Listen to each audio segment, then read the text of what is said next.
One of the great joys of summer in the North Country is all the free outdoor concert series in Norwood and Saranac Lake and Lake Placid and Wanakina and Middlebury, Vermont, and so many other places. Great events to just chit-chat with neighbors and take in live music. The Lake George Music Series was disrupted when its stage was destroyed by fire.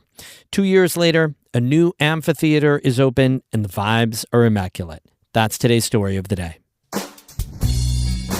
Support for Story of the Day comes from Long Run Wealth, an SEC-registered investment advisor in Lake Placid, providing comprehensive wealth management, retirement, and financial planning solutions. LongRunWealth.com. And the Devlin Inn and Suites, Lake Placid, welcoming families, athletes, and groups to the Olympic Village, offering Adirondack mountain views and dog-friendly accommodations. TheDevlinNY.com.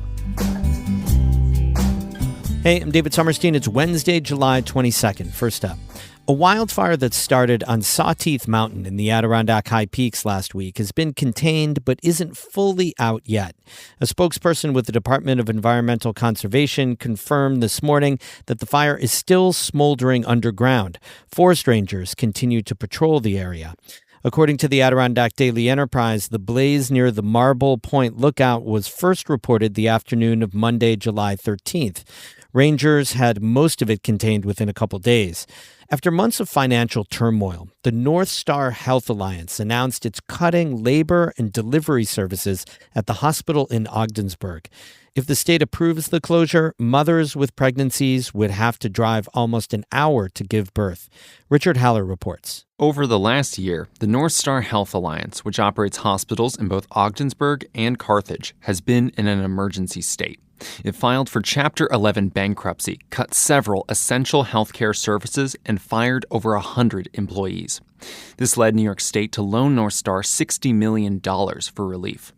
Now, North Star announced last week that it's submitting plans to the Department of Health to end labor and delivery services at the Claxton Hepburn Hospital in Ogdensburg, which provides health care for many surrounding communities.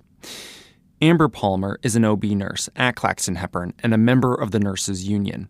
She says she learned the news just an hour before it was announced. I was so devastated. I mean, I've been a labor and delivery nurse for 7.5 years of now. All of that at Claxton Hepburn. That place has raised me as a nurse. I'm from the area. I've spent obviously all of my 28 years of life up here, and I was absolutely crushed hearing that they were going to close or at least apply to close our unit. The closure plan is now heading to the Department of Health for review, so it's not a done deal yet. Snow Harper Moulton says as a nurse, she can always get another job. She's most concerned about her patients who would have to travel at least 40 minutes to get care, with Potsdam being the closest option. Obstetrical emergencies do not always have enough of a warning to get an hour away, 40 minutes away. So I'm concerned that we're going to lose moms or babies' lives because we're trying to save a few dollars on a unit, that isn't as productive as they would like it to be. NCPR reached out twice to North Star but didn't hear back.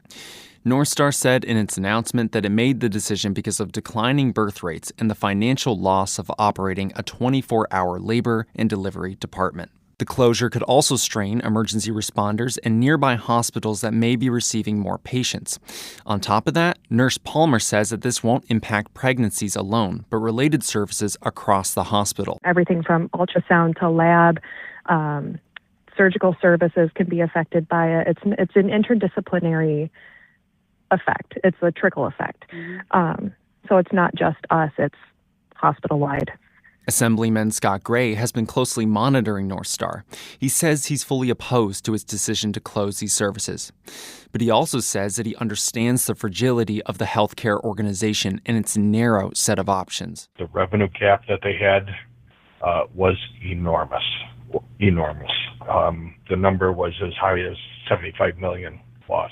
I mean, right now, you're looking at just maintaining equipment that is necessary to keep the place operational. So there's no margin, there's no room for error in what's happening in that place right now. North Star is currently looking for a long-term healthcare partner to help stabilize its hospitals. Gray says he hopes this happens soon so that these services can be put back in place.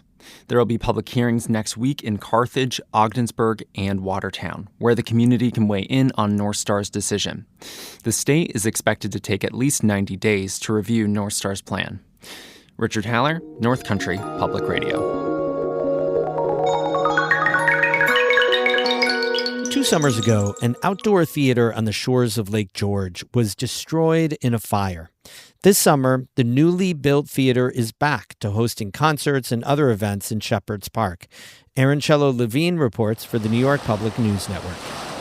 In the early morning hours of Sunday, June 29th, 2024, just steps away from Lake George's shore, a blaze consumed the 30-year-old amphitheater. I saw flames, and half of the building was already destroyed. The other half was burned but being extinguished, but it was just a smoky mess. Lake George Mayor Ray Perry was there. So I kind of walked around the back, down, much lower than here, and I heard, it sounds silly, but I heard a loon call. And I looked out, and right about 50 yards or 100 feet offshore was a loon, all by itself. The sun was just coming up, and it was calling. And I looked at it, I'm like, at that moment, it kind of washed over me that everything's going to be okay. Nobody got hurt. We can do better than what we had. I don't know how we're going to pay for it, but that all fell into place later on. Funding for what would become a more than $6 million project would come from multiple sources.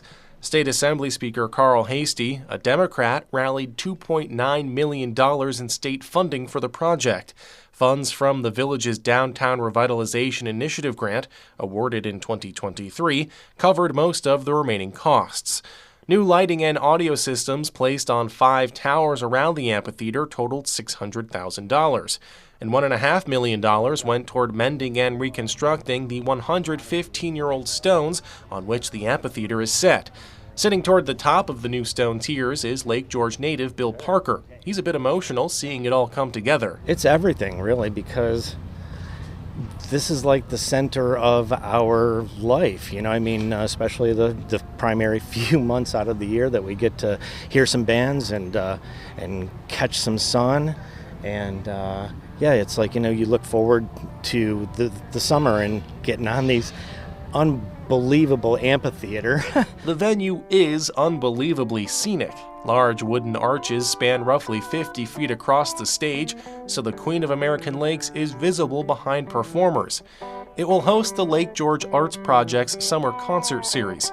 In fact, during the interim construction period, the weekly shows were still held at Shepherd Park, just under a temporary tent. Guitarist Hank Soto is warming up before his group, the Stony Creek Band, christened the stage.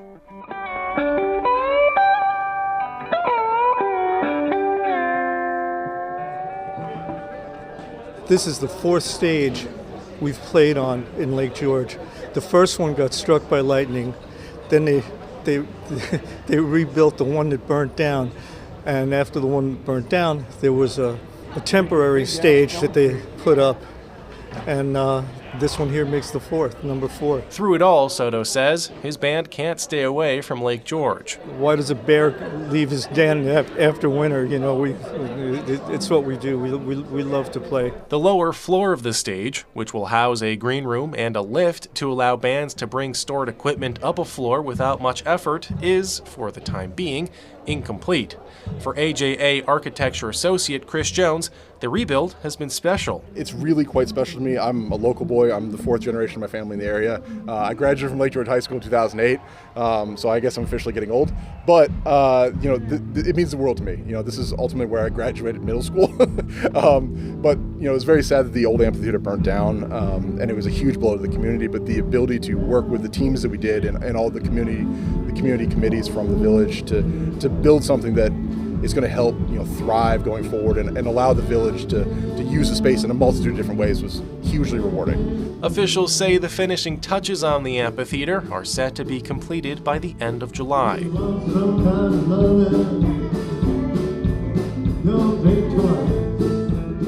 For the New York Public News Network, I'm Aaron Shellu-Levine. We have more news all the time on our website, ncpr.org. Music today by Alan Dunham of Glens Falls and Ben Cato of Jay. I'm David Summerstein, North Country Public Radio.